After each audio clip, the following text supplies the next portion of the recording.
शेंद्रा येथील गळ टोचणीच्या अघोरी प्रथेविरोधात उच्च न्यायालयात लढा. 18 एप्रिलला पुढील सुनावणी. भाविकांनी अंधश्रद्धेला बळी पडू नये, याचिकाकर्त्यांचे जनतेला आवाहन. छत्रपती संभाजीनगर.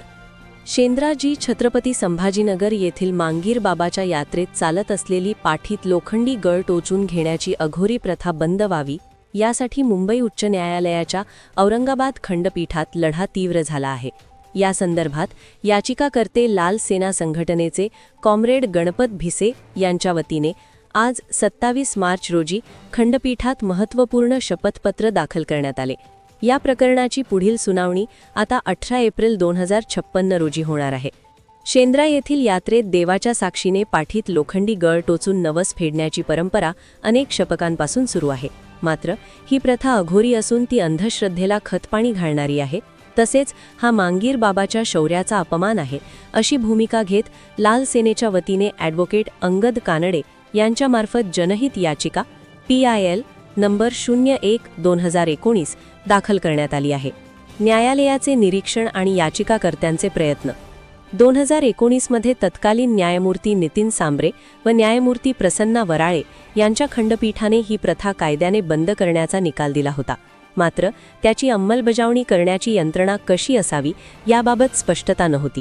आता विद्यमान न्यायमूर्ती विभा कंकणवाडी व न्यायमूर्ती हितेश वेणेगावकर यांच्या न्यायपीठासमोर यावर सुनावणी सुरू आहे. केवळ प्रशासनावर जबाबदारी न ढकलता याचिकाकर्त्यांनी ही प्रथा थांबवण्यासाठी स्वतः काय प्रयत्न केले याचा तपशील सादर करण्याचे आदेश न्यायालयाने दिले होते. त्यानुसार ॲडव्होकेट अंगद कानडे यांनी आज न्यायालयात मागील 10-12 वर्षांपासून लाल सेनेच्या वतीने करण्यात आलेली जनजागृती, प्रशासनाकडे केलेला पाठपुरावा, आंदोलने आणि उपोषणांचे पुरावे सादर केले. न्यायालयाने हे सर्व पुरावे स्वीकारले असून पुढील सुनावणी 18 एप्रिल रोजी निश्चित केली आहे. भाविकांना आवाहन. येत्या 60 एप्रिलपासून शेंद्रा येथे मांगीर बाबांचा यात्रा महोत्सव सुरू होत आहे. या पार्श्वभूमीवर याचिकाकर्ते कॉम्रेड गणपत भिसे आणि ॲडव्होकेट अंगद कानडे यांनी जनतेला विनम्र आवाहन केले आहे की न्यायालयाने गळ टोचणीच्या प्रथेला कायद्याने बंदी घातली आहे. भाविकांनी स्वतःच्या शरीराला इजा होईल असे कोणतेही कृत्य करू नये आणि न्यायालयाच्या निर्णयाचा आदर करावा. 1.5 दशकांचा संघर्ष.